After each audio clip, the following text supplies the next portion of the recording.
Esta fotografia é quase um sinônimo do universo.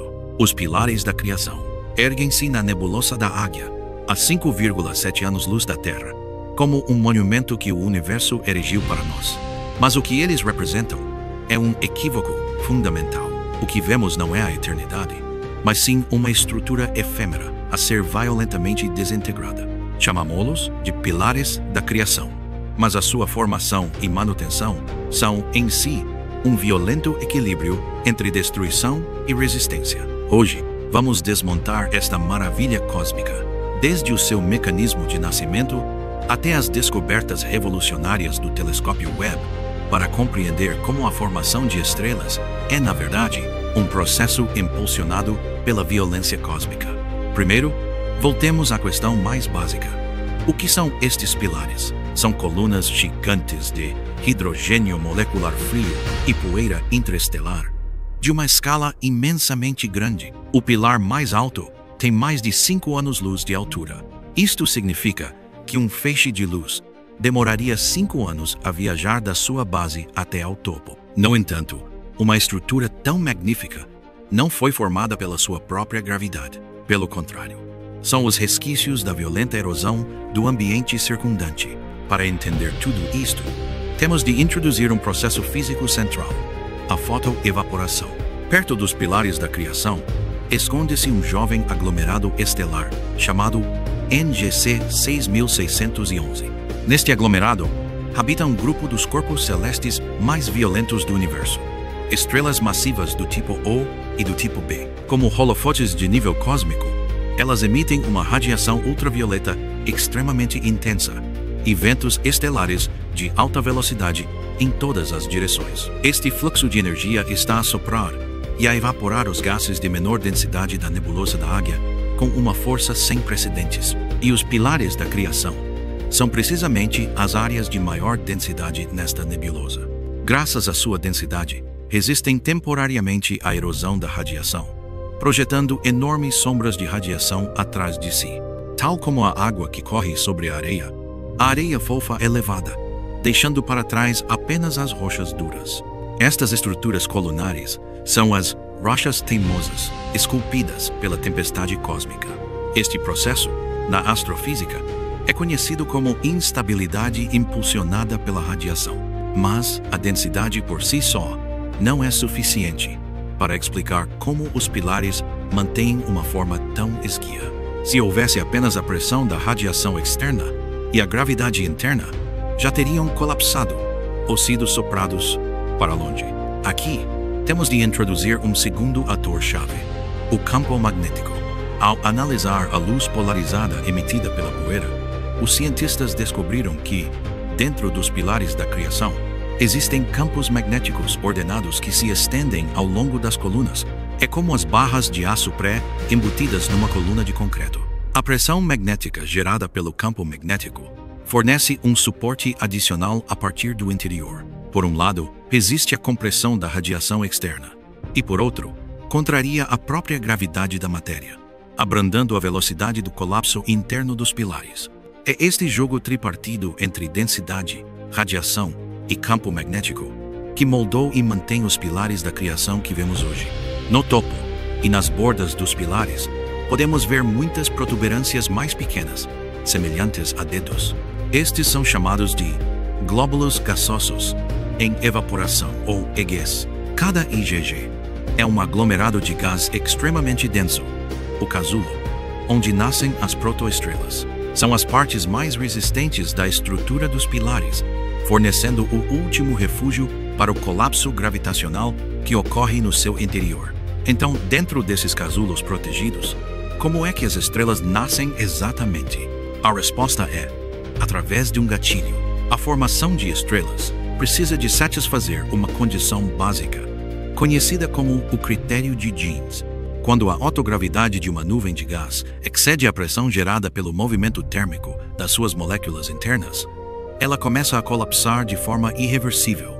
E o que aciona este ponto crítico é precisamente o inimigo externo, a radiação e os ventos estelares do aglomerado NGC 6611. Esta forte pressão, ao mesmo tempo que corrói os pilares, também comprime o gás no seu interior, fazendo com que a sua densidade aumente drasticamente, ultrapassando finalmente o limiar para o colapso gravitacional. O destruidor é, ao mesmo tempo, o criador. Uma vez iniciado o colapso, o gás e a poeira dentro do EGG formam um disco de acreção em rotação, com a matéria a cair continuamente para o centro, formando um núcleo protoestelar envolto num espesso invólucro. Quando a massa e a energia da protoestrela se acumulam até um certo ponto, ela ejeta jatos de matéria a alta velocidade, de centenas de quilômetros por segundo a partir dos seus polos, que são os jatos cósmicos que vemos. Finalmente, no momento em que a temperatura e a pressão no núcleo são suficientes para iniciar a fusão nuclear do hidrogênio, nasce uma nova estrela. Tudo isto, na era do telescópio espacial Hubble, era maioritariamente baseado em deduções de modelos teóricos. O que o Hubble via era a silhueta opaca dos pilares da criação em luz visível. Podíamos admirar o seu contorno, mas não conseguíamos perscrutar os seus segredos internos. Até ao lançamento do telescópio espacial James Webb, tudo mudou. O olho infravermelho do Webb, por sua vez, é como ligar uma imagem térmica, capaz de penetrar diretamente na poeira que obstrui a visão. Os pilares da criação transformaram-se de uma silhueta opaca numa estrutura semi-transparente, dinâmica e cheia de detalhes. Nas imagens do Webb, o maior choque veio daquelas estrelas recém-nascidas que antes estavam completamente ocultas. Centenas de estrelas bebês, com apenas algumas centenas de milhares de anos, aparecem como pontos vermelhos cintilantes, claramente marcados dentro e ao redor das colunas de poeira. Isto prova que a atividade de formação de estrelas dentro dos pilares da criação é muito mais ativa do que imaginávamos. Mais crucial ainda, o Webb capturou pela primeira vez, com clareza, os jatos vermelhos emitidos por estas estrelas recém-nascidas. Esses jatos são a prova direta de que as protoestrelas estão a agregar matéria ativamente, transformando modelos teóricos em fatos observacionais irrefutáveis. O Webb revelou até mesmo a natureza única da poeira dentro dos pilares da criação. As suas partículas são maiores do que as do meio interestelar comum, o que significa que o ambiente físico aqui é muito especial. Combinando os dados de luz visível do Hubble com os dados infravermelhos do Webb, podemos agora construir um modelo tridimensional sem precedentes dos pilares da criação. Neste modelo, o duplo papel do campo magnético torna-se cada vez mais claro. Não é uma simples estrutura de suporte, mas sim um regulador complexo. Na base e no meio dos pilares, o campo magnético é muito forte, e a pressão magnética que fornece inibe eficazmente o colapso gravitacional. Aqui, o campo magnético é um inibidor da formação de estrelas. Mas nas pontas dos pilares, onde se encontram os EGZs, a direção do campo magnético ajuda a resistir à erosão da radiação lateral, criando uma preciosa janela de tempo para o colapso dominado pela gravidade. Aqui, o campo magnético torna-se um facilitador da formação de estrelas. No entanto, por mais ativa que seja a criação interna, a destruição externa nunca cessa. Os dados de observação mostram que, devido à fotoevaporação, os pilares da criação estão a ser despojados a uma taxa de cerca de 70 massas solares por ano. Esta é uma taxa de consumo espantosa. Com base na sua massa total atual e na taxa de erosão, os cientistas preveem que toda a estrutura dos pilares da criação será completamente evaporada em cerca de 3 milhões de anos. Na escala de tempo cósmica, isto não passa de um piscar de olhos. Existe até uma visão mais controversa, que sugere que os pilares da criação que vemos hoje podem já não existir. Dados infravermelhos do telescópio espacial Spitzer sugeriram a possibilidade de uma explosão de supernova nas proximidades, há cerca de 6 anos. Se isto for verdade, a sua onda de choque pode já ter chegado e destruído os pilares. Como a luz demora 5,7 anos a chegar à Terra, o que vemos pode ser apenas um fantasma de luz e sombra do que existia antes da sua destruição. Claro, esta conclusão ainda é muito controversa, mas, de qualquer forma, uma coisa é certa: os pilares da criação não são um monumento estático, mas sim um campo de batalha dinâmico.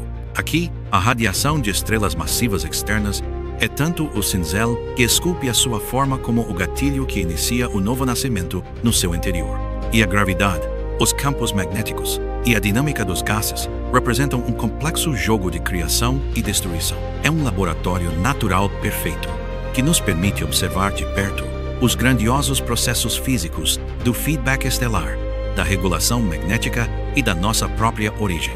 Da próxima vez que vir esta fotografia, não verá mais uma cordilheira estática, mas sim um castelo de areia a ser devorado pela tempestade cósmica, e dentro dele a última luz estelar a lutar para se acender antes do seu colapso.